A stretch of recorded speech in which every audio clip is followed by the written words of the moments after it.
我因精神疾病发胖，变得丑陋至极。老公顾泽川却对我不离不弃。别人都说顾泽川对我是真爱，这都不离不弃，令人羡慕。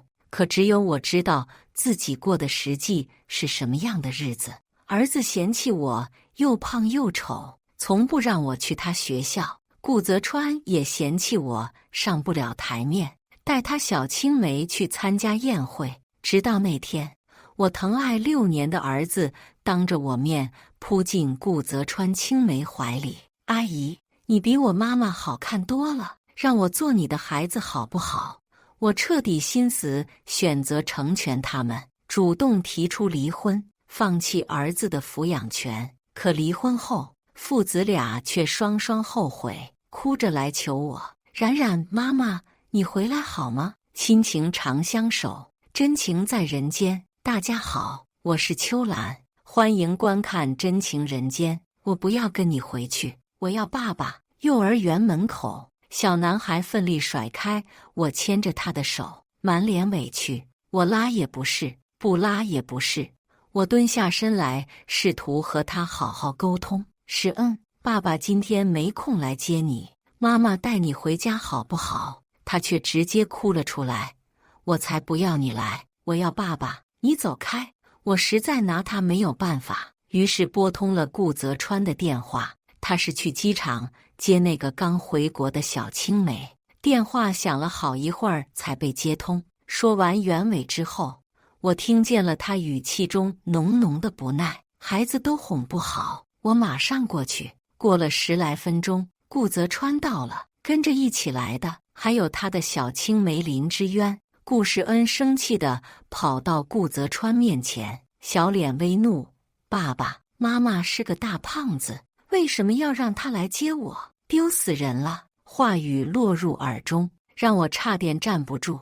儿子嫌弃我胖难看，所以从不让我来接他。我知道这是事实，可亲耳听见，心底还是忍不住的难受。顾世恩这时候圆溜溜的眼睛又落在了身后的林之渊身上，他满眼惊喜：爸爸，这是你给我找的新妈妈吗？比我妈妈好看多了。他们都只觉得是孩子的戏言，可我却压抑的几乎无法呼吸。要不是因为生病的话，我又怎么可能会变成现在这副样子呢？我1.7米，体重200多斤，五官也被挤得变形，浑身赘肉，看了就让人觉得恶心。可我以前不是这样的，我曾经是一个很有名气的服装设计师。结果在一次比赛中，我的创意和一个名不见经传的新人撞了，他们拿出证据说我抄袭了他们的作品。我遭到了很多人身攻击，他们骂我是小偷，骂我不配做设计师，欺负新人，要我滚出这个圈子。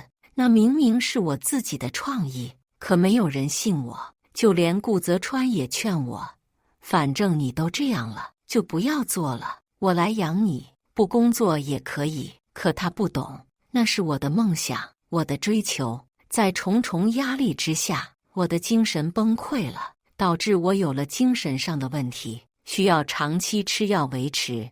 药物可以抑制我的病情，可它也毁了我的身体，让我变得越来越胖，成为一个人见人嫌的胖子。我只用了1年。上了车，我坐在了后排，林之渊坐在副驾驶，抱着顾世恩。顾泽川启动车子，透过后视镜看我。他家里人去旅游了，他没有钥匙，所以会在我们家暂住几天。他从来都不在乎我的意见，现在也只是给我一个通知，我完全没有拒绝的理由。我嗯了一声，但很快就被我儿子激动的声音掩盖。好爷，漂亮阿姨要来我家里住。他的反应逗笑了2人。一片和谐的画面，我顿时有些恍惚，就好像他们本该是一家人。在儿子的强烈要求下，林之渊住进他隔壁的房间。他说晚上睡前要让林之渊给他读睡前故事。我在房门口站了一会儿，才走向厨房。我想起我已经很久没有给儿子讲故事了，因为他懂事之后就不要我给他读了。他说：“我不要你给我讲了，听见你的声音我就睡不着了。”吃饭的时候，我儿子一直黏着林之渊，我看了好几眼，才终于忍不住开口：“是让阿姨好好吃饭，不要打扰阿姨。”他不满撅嘴：“我就要和阿姨待在一起。”阿姨都没说什么呢。林之渊笑着摸了摸他的头：“没事的，阿姨就喜欢你这么可爱的小孩子，这是基本的餐桌礼仪。我不想让他成为没规矩的人。”于是打算再次开口，怎料顾泽川啧了一声：“你好好吃你的饭，刚认识亲近点也正常。”我的话一下就卡住出不来了，就好像我是故意惹事的那个人。我低头开始吃饭，紧接着就听见了我儿子撒娇的声音：“漂亮阿姨，以后你来学校接我好不好？”林之渊满口答应。我一愣，因为他很久都没有朝我撒过娇了。上一次还是他3岁的时候。我儿子很黏着林之渊，就连顾泽川也一样，他们总是有说不完的话。我感觉自己在这个家活得越来越透明。某天傍晚，我出去买菜，跑了好几家，才终于买到儿子最喜欢吃的那种虾。回来的时候稍微晚了点，就发现他们3个人已经坐在餐桌上大快朵颐，而且没有我的份。儿子看见我回来，立即护住面前的碗：“我现在不要吃你做的饭了，还是阿姨做的好吃。”林之渊笑着解释，想着给孩子换换口味，没想到他还挺喜欢。顾泽川也开口：“知道你不喜欢吃甜口的菜，所以就没做你的，你自己弄点吃的吧。”儿子不愿意吃我的菜，只是因为他讨厌我，他们没有给我留，因为早就忘了家里还有我这么一个人了。我最终还是平静地回到厨房做自己饭菜。也就是在那天之后，每一次吃饭的时候都是分开吃的，一家人却吃着2家菜。可我什么话都没有说，因为我早就习惯了。在顾世恩上学，顾泽川上班的好几年里，白天都是我一个人吃饭的。晚上，顾泽川来到了我的房间。自从我变胖之后，一直都是分开睡的。他嫌挤，明天有个酒会，你提前把我的衣服准备好。明天那定制我的礼服来得及吗？我变得忐忑起来，不仅仅是因为衣服来不及，只是每次有这种酒会，我就会很难堪。他们毫不掩饰的目光落在我身上，会让我坐立难安。顾泽川站在床边，垂下眼睫。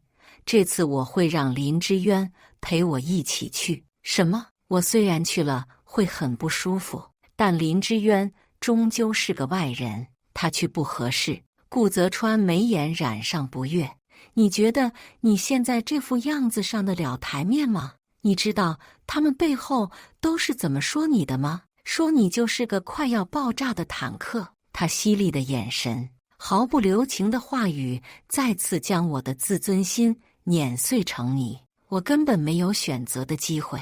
我默默地垂下头，用快低到尘埃里的声音回：“好，我知道了。”顾泽说衣服来不及，就穿我以前的衣服。然后他们就精准地拿出了我第一次获奖的那条绿色长裙。对我来说，它不仅仅是一条裙子，是我第一次成为优秀设计师的标志。林之渊注意到我视线，朝我笑：“姐姐，反正这些裙子你都穿不下了，给我穿你不会介意的吧？”裙子在她身上很合适，勾勒出完美的曲线。绿色的流光裙衬得她贵气又优雅。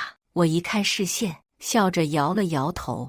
现在的我早就没办法再去追我的梦想了，它只是一条裙子而已，只能是一条裙子。2人盛装出席，前往酒会。可不知道为什么，我鬼使神差地跟了过去。等我反应过来的时候，我已经混入了酒会中。清醒过来的我急着想要逃走，却在看见顾泽川和林之渊挽着胳膊和别人打招呼的时候停住了。隔着人群，我看见有人敬酒。这位是顾总的妻子吗？明明貌美如花，不知道是谁传出的谣言，不过倒是如传闻一般恩爱。祝你们长长久久。两人对视了一眼，没有解释，而是同样举起酒杯，眼眉含笑。谢谢，我们会的。脑海中像是有一根弦忽然断掉，我再也承受不住，仓皇逃离现场。即使知道是一些场面话，我还是忍不住会难受，因为一开始他喜欢的人就是林之渊，但我和顾泽川定有娃娃亲。我像个强盗一样夺走了顾泽川。等我回过神来的时候，我来到了一个服装设计展的门口。店主似乎想做自己品牌，所以才做了这样一个展。看见设计稿的瞬间，我整个人都被吸引过去了。稿子看得出来是主人很用心设计的，画笔留下的触感是那么的真实，传达出来的年轻的活力和不达目的不罢休的态度。我手摸上了画，就和当初我一样，坚信自己会成功。但他和我不一样，他肯定会成功的，像是发现自己起了不该有的心思。我猛然收回手，盯着稿子，最后看了2眼。我转身准备离开这里，就在这时，一道惊喜的声音叫住了我：等等，苏冉，我找你很久了，终于见到你了，别走啊！我疑惑地转头，看见了一个年轻又活力的女孩。我下意识往后退了2步。你应该认错了吧？我不认识你。她却直接抓住了我的手，满眼惊喜。不可能认错的，我的眼睛就是尺。我不擅长拒绝，就这样半推半就的被他拉进店里。他紧紧握住我的手，不愿意放开。苏冉姐，我真的很喜欢你的作品，可我已经很多年没有接触过这些了。他肯定是认错了，你应该认错了。我话还没说完，他面色忽然严肃起来。给你看个东西，你就知道了。他抽出一张照片，摆在了我面前。照片里的女人笑得明媚又阳光。我疑惑，这是谁？他愣了一瞬，满眼都是心疼。冉冉姐，你到底经历了些什么？这是你呀！经过他的提醒，我才终于想起来，照片上的人是我还没生病的样子。而在这几年里，我早就忘记自己原本长什么样了。女孩变得严肃起来，眼神坚定。冉冉姐，你要不要加入我的工作室？我带你东山再起。神情滞了一瞬，我还是摇头。算了吧，我生病了，而且很久没有画过了。他满脸不解，你生病了，为什么不能做设计呢？大家要的都是你的灵感和创意呀。你的作品我都看过了，真的很厉害呀。这不是你热爱的东西吗？因为我有过不去的心结。我站了起来，朝他道谢。谢谢你喜欢我，但我已经不是曾经的我了，我该走了。女孩眼里却忽然迸发出奇异的光芒。姐姐，你是不是因为抄袭那件事？我脚步顿在原地，紧接着又听见他说，那些觉得你抄袭的人都是没脑子的人，只要稍微观察一下，就会发现到底是谁抄谁了。我的心脏在此刻狂跳不止，你知道吗？他们都说你抄袭，可我追踪了那个得奖的人好几年，就发现他再也没有设计出那样有水平的东西了。冉冉姐，我一直够相信你没有抄袭。那一刻，我的眼眶微微泛红，心中有一股暖流在涌动，让周围的空气都充满了温情。还是第一次有人如此坚定地相信我。他拍了拍我的肩膀，姐姐，身体困不住你的灵魂，我们可以让真相大白的。女孩叫沈九儿，她说是受了我的影响才会选择这条路。他鼓励我去追责，让我做自己。这是这么多年来，我的内心第一次有了动摇。临走的时候，我留了他的联系方式。他说很期待看见曾经的我。回家之后，我从床底翻出了曾经的设计稿，看着上面熟悉的笔触，我的内心多了一分从来没有的悸动。于是，我第一次鼓起勇气，在饭桌上和顾泽川说了我的想法。泽川，我想重新去当设计师，还有，我想去追责当年诬陷我抄袭的人。只是话音落下，餐厅里死寂一般的沉默。顾泽川抬头看向我，眼眸森然，清亮的嗓音中压抑着怒气。苏冉，都多少年的事了，你还要揪着不放？你把这件事提到大众面前，把我的脸放在哪里？你这样反反复复拿出来提有意思吗？你能不能放下了？就算你扒出了真相，又有谁在乎呢？就不能好好当你的家庭主妇吗？面对他的斥责，我死死咬住了嘴唇。林之渊也开口了，眼中满是嘲弄。姐姐，你现在这副样子，就算设计出了衣服，也不会有人买账吧？毕竟客户怎么会让一个胖成这样的人设计衣服呢？我儿子也跟着附和，妈妈胖死了，要像阿姨这样的人做出来的衣服才好看。妈妈，你别想了。三言两语就把我热情快要消磨干净。是啊，我现在这个样子，有什么资格去做设计师呢？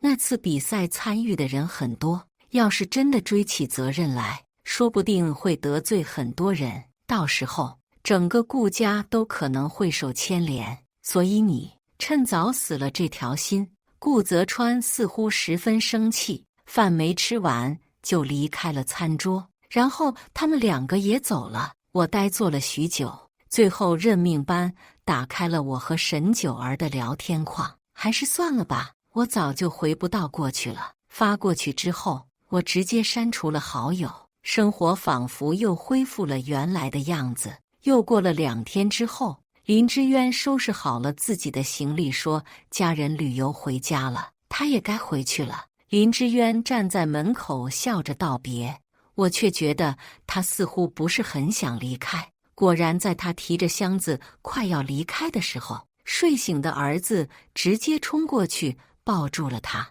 阿姨，你能不能不要走？林之渊视线有意无意地落在我的身上，为难道那怎么行呢？要是我住太久的话，你妈妈要生气的，我才不管她。立在一旁的顾泽川终于开口，要是家里没什么急事的话，在这里多住2天也是可以的，就当多陪陪孩子。他笑着说不好吧，但还是留了下来。当天晚上，他们在客厅里玩得很开心，我无论站在哪里都显得十分多余，于是提前回了房间。结果就做了一个噩梦，在梦里，我的设计稿子被红色的大字盖住，上面写着2个字：抄袭。然后我看见顾世恩满眼失望地看着我，我不要你做我的妈妈，你好恶心。然后突然出现的顾泽川牵起了他的手，冷漠地看了我一眼，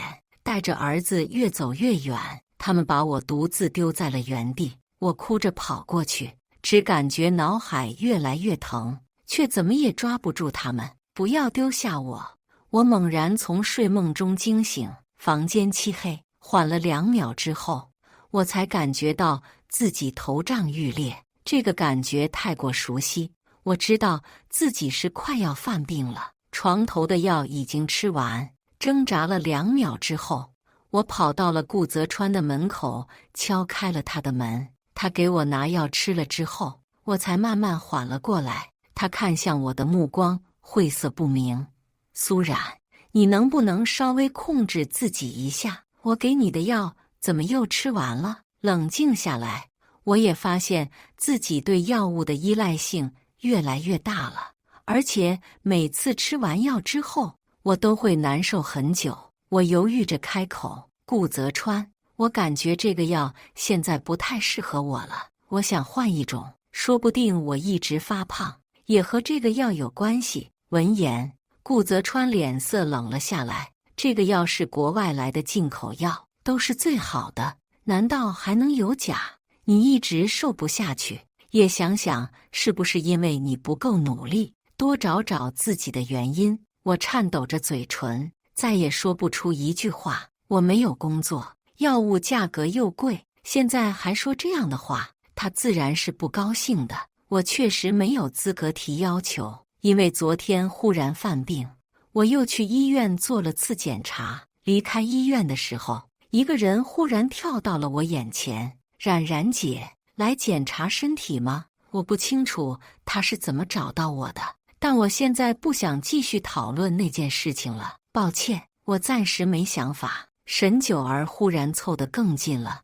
我知道，我只是想和你交个朋友，可以吗？他真诚的模样让我无法开口拒绝。还没等我开口，他忽然就牵起我的手，带着我走了。我们是朋友，所以陪我一起去看画展是可以的吧？就这样，我被他拉着去看了画展，看了好几个，然后我就由局促变得自然起来。到最后，我开始主动欣赏其那些画作，各种色彩在我的眼底跳动。沈九儿又拉着我到了另外一个地方，到了我才发现是一家画室。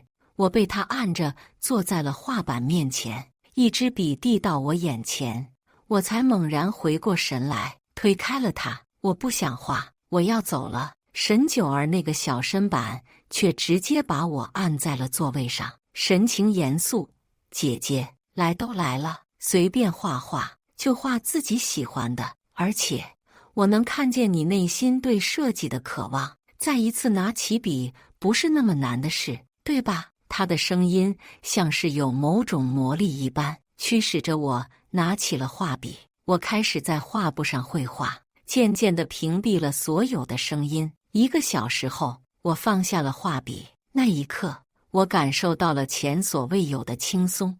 我盯着面前画的一片森林，陷入了沉思，直到沈九儿走过来：冉冉姐，果然你画绿色的还是这么厉害，这幅画可以送给我吗？时隔多年，其实画的并没有多好，可他的画却再次给了我信心。也就是从那天过后，我再次拿起了画笔。他们不在家的时候，我就偷偷地待在房间画。就这样，我的画渐渐地又装满了一个箱子。可很快，我再次画画的事情就被顾泽川发现了。早上送走他去上班之后，我便迫不及待地跑进了房间。灵感来得太突然，我直接跪坐在地上画画。我画得太过投入，等我反应过来的时候，面前已经多了一双皮鞋。抬头的时候，我看见了顾泽川难看的脸，他近乎咬牙切齿：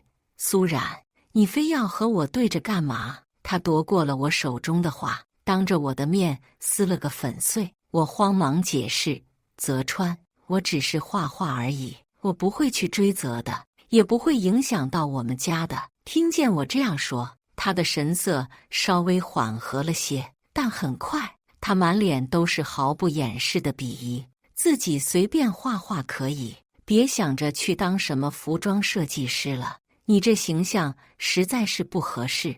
面对他的讥讽，我表现得很平静，默默地点了点头，因为我知道我现在离设计师的梦已经108000里，也不敢有那些奢望，更何况我还是一个人见人嫌的死胖子。顾泽川离开之后，我收拾着地上的残渣。沈九儿的电话在这时候打了过来，他语气中是掩盖不住的兴奋：冉冉姐，我哥要回国了，他很厉害的。一句话让我有些摸不着头脑，礼貌地回了句：那挺好的呀。那边声音变得急切：不是的，冉冉姐，我哥是脑科的专家，到时候让我哥帮你检查一下，说不定你的病情就能控制好了，也不会有副作用。拿着手机的手僵了一瞬，像是在安慰自己：我做过检查的，指标都是没问题的，就是会发胖。有希望还是可以试试的。冉冉姐，我让我哥免费给你看。我翻出了自己以前的照片，那时候我还很爱美，可现在我连镜子都不敢照。我早已经把原来的自己弄丢了。虽然知道可能检查不出来什么，我还是答应了下来。他处处为我着想，我也不想扫兴。沈九儿在他哥刚回国的第2天，就拽着我去了他哥以后会工作的医院。因为刚回来，所以今天他还没有对外接诊。沈九儿说今天全程为我服务，弄得我都有些不好意思了。沈九儿他哥看起来年轻，做起事来却让人觉得稳重又安心。两管血抽完，他抬眼看我，我去送检，你们在我办公室休息一会儿。过了1个小时之后，沈景一回来了，还牵着一个小女孩。兴趣班放学了，我去接了一下。沈九儿看见小女孩，直接就冲了上去。哎呦，我的好啾啾，姑姑想死你了。女孩甜甜的笑了。我也想姑姑。沈九儿放开那女孩之后，女孩的视线落在了我身上，她观察了我好久，没等我反应过来，就直接抱住了我。我身子一僵，无措地看向另外2人，但他们没有丝毫要帮我的意思。半晌，怀里的小人忽然出声：“阿姨，你生病了是吗？是不是很难受啊？”他抬起头，眼底带着亮晶晶的东西。我愣住了。我知道生病很难受，我妈妈也是生病才离开我的。但是你放心，我爸爸很厉害，他一定会治好你的。他的善意让我忍不住红了眼。我的儿子从来都没有像他一样安慰过我，他只觉得我这个样子会给他丢人。沈啾啾被沈九儿拉去玩，沈景一和拿着单子有些困惑。你各项指标确实没问题，但是你激素偏高，你吃的那个药按理来说应该没问题，是我意料之中的答案。旁边的沈九儿听见这话，随口说了一句：“我哥绝对不会出错的。”姐姐，你的药不会是有问题吧？你别瞎说。沈景一瞪了他一眼，又看向我。保险起见，你下次把你吃的药带给我看看。到家的时候已经是晚上了，屋子里面一片漆黑。我走上楼，正准备回房，却在路过顾泽川房间的时候停住了脚步。听清楚里面的声音之后，我脸色变得煞白，2人暧昧声不断传出来，我的心也凉了个彻底。我握紧拳头，在挣扎片刻之后，想要破门而入。在我手快接触到门把手的那一刻，手被人拽住了。我儿子拦住了我，轻声指责：“你不要进去，他们要给我生小弟弟呢。”我脸色一沉，拉着儿子走到了他房间门口，严肃地盯着他：“石恩，只有结婚了才能那样。你爸爸这种行为是出轨，林阿姨这样就是小三，你知道吗？”我儿子却不满地撇开我的手，跑到了门后，对我的话很是不满。阿姨说了，不被爱的那个人才是小三，爸爸也不喜欢你，所以你是小三。我的眼睛瞬间失焦，双腿不听使唤地向后退了一步，嘴角微微抽动。我不敢相信，这是我生下来的孩子会说的话。可更让我没想到的是，顾泽川在知道事情被我发现之后，连一句道歉都没有。他理直气壮地丢给我一句话：“要不是因为你太胖，让我没有欲望，我怎么可能会这样？至少我没有去当瓢虫。”他的每一句话都在说是我造成的，可我怎么想都想不明白，明明是他的错，为什么还要推到我身上来？明明是他出轨了，我不知道该怎么处理，所以在第2天去医院的时候都是浑浑噩噩的状态。沈九儿立即就发现了我的不对：“冉冉姐，感觉你今天有点不在状态啊，发生什么事了吗？”我刚想说没事，可是一张嘴，眼泪就先出来了。情绪崩溃之后，我直接把事情全部都说了出来。沈九儿、庞佛比我还生气，你们直接离婚吧，他们怎么这么欺负你呀？我抿着嘴唇，努力调整自己的情绪。接着就听见沈景一叹气一声，他把检查过的药放在了桌上，没想到真被九儿说中了。你的药被换过了。这句话直接在我脑海中炸开，我不可置信地看向他。他又继续说，这个药确实也可以抑制你的病情，但副作用太强，这就是导致你发胖的原因。他的意思是说，我原本是不变得这么胖的，可我的药都是顾泽川买的。这一刻，我对顾泽川只剩下失望。他大可以用光明正大的手段和我分开，而不是用这种。林之渊也是，既然他那么想挤进来，那我就把那个位置让给他好了。我对顾泽川彻底死心了。回到家之后，我没有规避任何人，直接和顾泽川提出了离婚。顾泽川猛了一瞬才反应过来，他满脸不解，就因为我和之渊睡了一觉你就要离婚？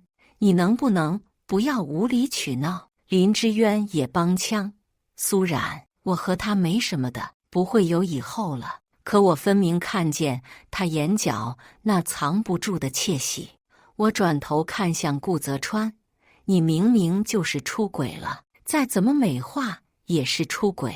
顾泽川脸色微变，我看了眼儿子，又继续说道，离婚吧，这样你不仅会有一个体面的老婆，你的儿子也会有一个漂亮的妈妈，你们一家开开心心的。第二天我们就去办了离婚。出来的时候，顾泽川给我一张卡，这里面有50万，就当是你照顾儿子的报酬。我没有客气，这本来就是我应得的。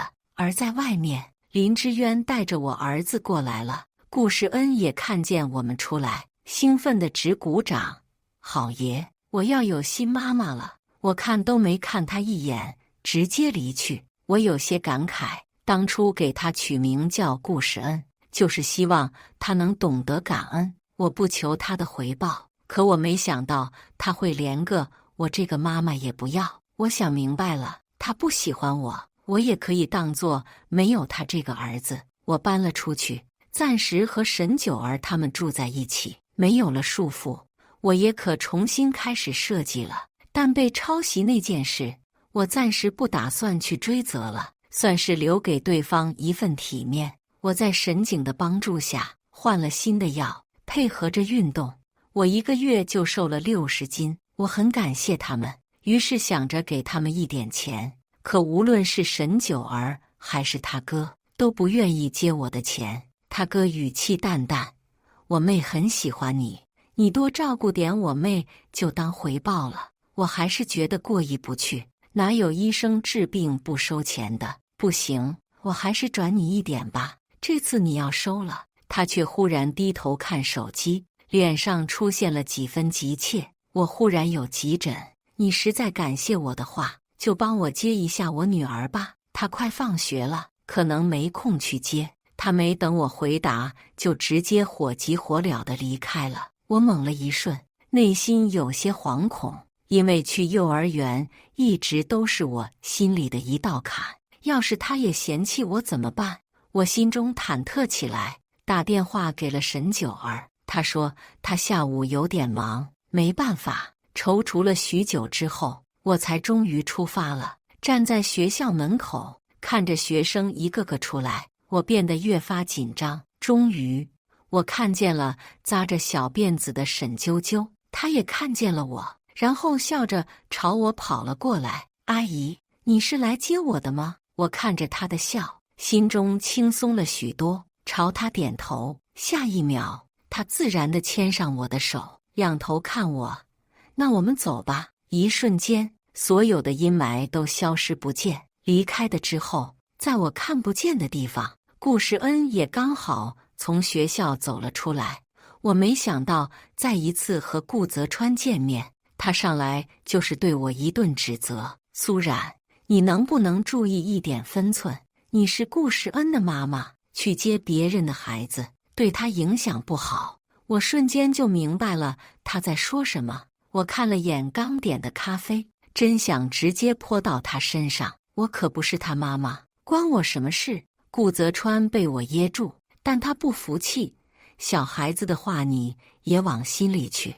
你在对我的病人做什么？沈景一带着啾啾忽然出现，我有些意外。啾啾冲过来拉住我，好奇地打量顾泽川。沈景一笑着解释，今天周末请了半天假陪啾啾玩，结果被忽视了半天的顾泽川直接怒了。他指向沈景一，苏冉，你要和我离婚，就是因为早就找到了这个男人是吧？你要给别人当后妈。我气不打一处来，沈景一却先开口了，怎么，你换了他的药，还不准他找我治疗吗？听到这话，顾泽川眉心动了动，眼底带着诧异，换药？什么换药？你装什么？我冷冷看了他一眼，然后低头，啾啾，我们别的地方玩吧。顾泽川呆在了原地，我们直接离开了。从那天之后，送啾啾上下学的人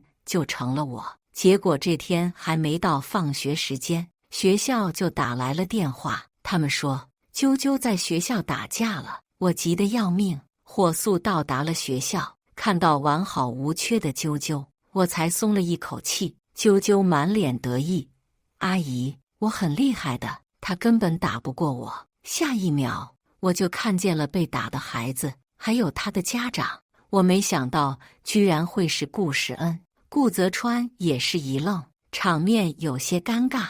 我转头问啾啾为什么要打他，啾啾气鼓鼓的，一手指向顾泽川，因为他让你难过了，我打不过他，我就要揍他儿子，为你报仇。我苦笑不得，抱了抱他，但是打人是不对的，我们道个歉好不好？只是啾啾还在纠结的时候，顾世恩忽然就大哭起来，她是我妈妈，不准你抱她。啾啾瞬间了精神，挑衅般的抱住我，她才不是你妈妈，她是我妈妈。我一愣，没想到他会这样说，但我也没反驳。只是顾泽川听了之后哭得更凶了，抓住了顾泽川的衣角，她不是你妈妈，她是我的爸爸。你说话。顾泽川叹了一口气，叫一直待在门外的之渊，你先把孩子带回去吧，我有话和他说。林之渊走进来，抱起顾世恩，怎料他全身都在抗拒，我不要你，我要我妈妈，你放开我。林之渊恶狠狠地拽着他，你妈妈不要你了，跟我走。顾世恩被强拉硬拽，渐渐远去。旁边的老师见情况不对，也悄悄离开了。我不打算和他说什么，于是拉起啾啾，没事了，我们回去吧。顾泽川却满脸受伤地拉住了我另外一只胳膊，冉冉，我不知道药被换了，我一直都是托之渊在国外买的药，他说他不小心搞混了，我不是故意的。这样的借口也只有他会信。可现在我根本就不在乎了，我甩开了他的手。你真的觉得他是不小心的吗？事情已经发生了，道歉有什么用呢？你们带给我伤害远不止这一点。他愣在原地，我牵着啾啾离开。啾啾在这时又回头朝他做了个鬼脸，我妈妈不要你喽。顾泽川脸色惨白，自从那天之后，啾啾一直都喊我妈妈。沈景一说过，但是他也不改，于是就让他这样一直喊了。又过了1个月的治疗，我体重已经不再上涨了，也能穿得下曾经的衣服了。沈九儿还专门拿了镜子到我面前，冉冉姐，你现在比你以前还要成熟好看。我有些不好意思地笑了笑。沈九儿笑着说，姐，最近有个比赛，评委都挺知名的，要不要去参加？我迟疑了半晌，沈九儿却跟能读心一般，一下就明白了。冉姐姐，这次你放心，评委们为了防止抄袭，所以大家都是现场绘画，还有全程直播。到时候说不定直接就为你证明了。对于重回设计圈的我来说，确实是个很好的机会。我答应下来。沈九儿忽然像是松了一口气。哎，那就好，我就不帮你取消报名了。我回过神来，有些怔愣地看着他，他不好意思地笑了笑。他果然还是那么喜欢先斩后奏。很快就到了设计比赛这一天，如沈九儿所说，比赛过程中有好几台相机架着，原本害怕镜头的我，却在这一刻感觉到莫名的安心。来参加比赛的还有林之渊，他也是这个行业的。那顾泽川肯定也在，但和我没关系。我和沈九儿对视了一样，然后开始了动笔，依旧是采用了我曾经最爱的绿色。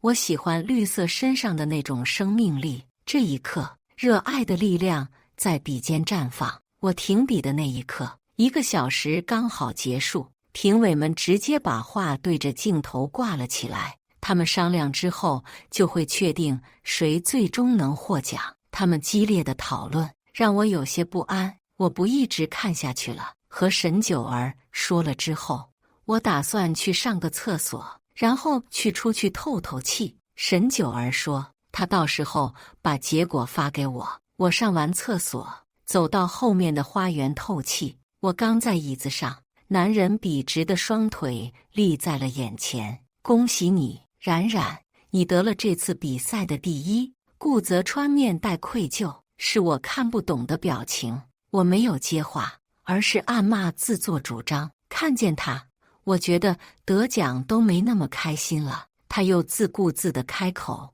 冉冉，真好，你现在变得和以前一样美，还是那么优秀。是我耽误了你，对不起。冉冉，要是你还愿意。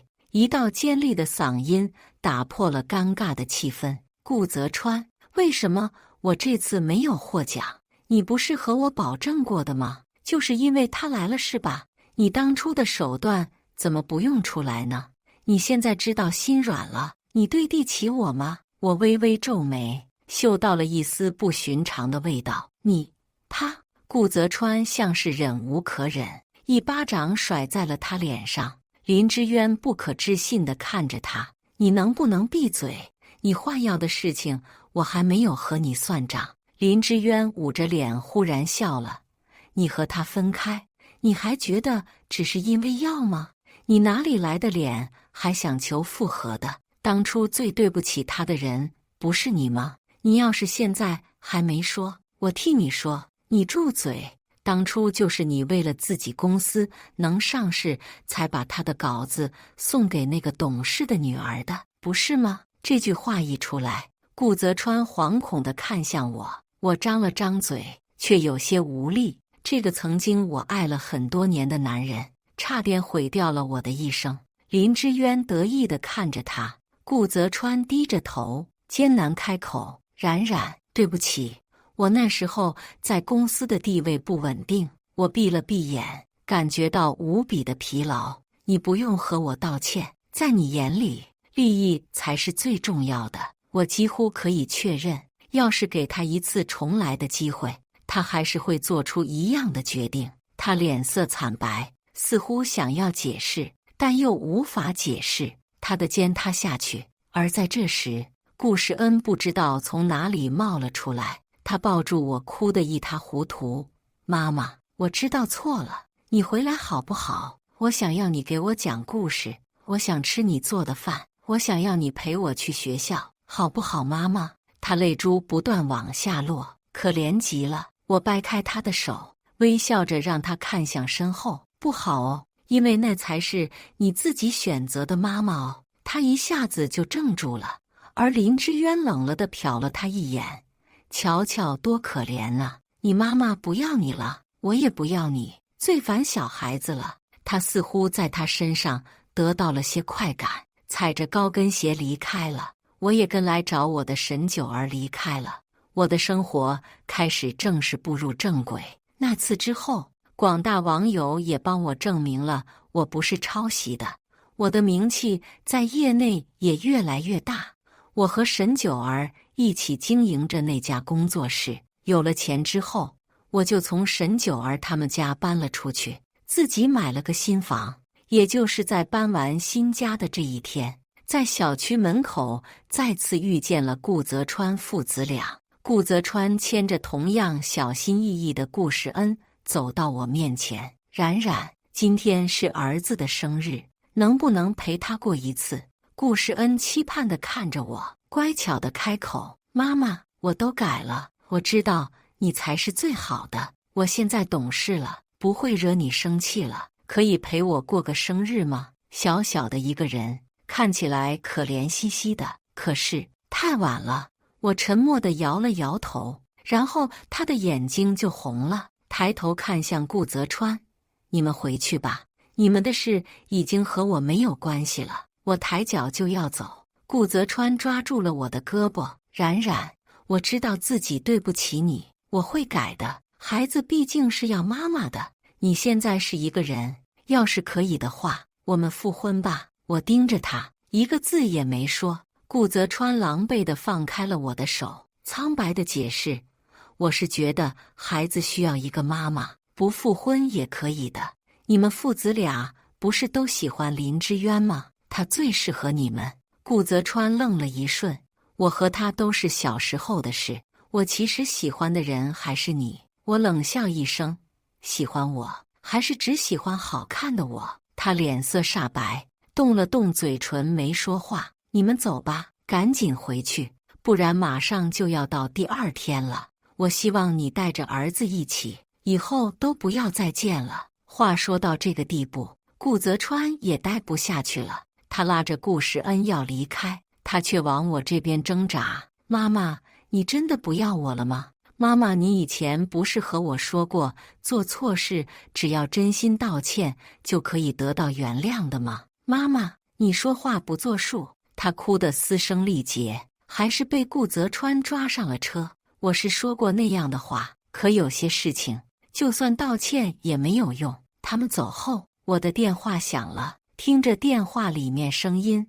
我笑了：“好，我马上就过来了，别急。”啾啾和我说今天是他爸爸的生日，让我快点过去。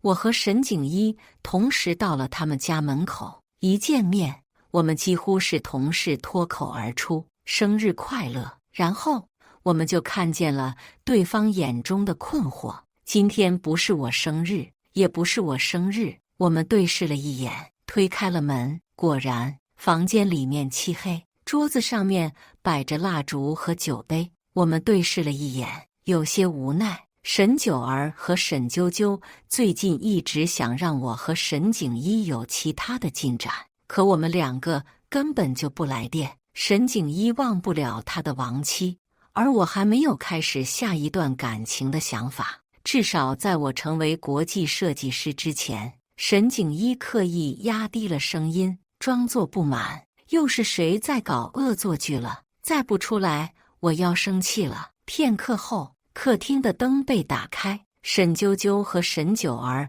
满脸心虚地走了出来。沈啾啾是真的怕他爸爸。“爸爸，我知道错了。”可沈景不打算放过他，撸起了袖子：“小朋友不听话要打屁股的哦。”“啊，爸爸不可以揍！”我紧紧盯着沈九儿，他移开了视线，磕磕巴巴地说：“你别这么看着我，其实今天是我生日，还是把蛋糕吃了吧。”下一秒，我直接抱住了他，他身子一僵，我笑了，在他耳边轻语：“谢谢你，谢谢九儿，要不是你的话，我不可能会变成自己想成为的那种人。我这辈子最开心的事就是遇见了你。”感谢大家的观看，欢迎大家在下方评论区讨论。如果你喜欢这类故事，记得点击订阅真情人间，并分享给更多的人，这会对我帮助很大。再次感谢大家的观看。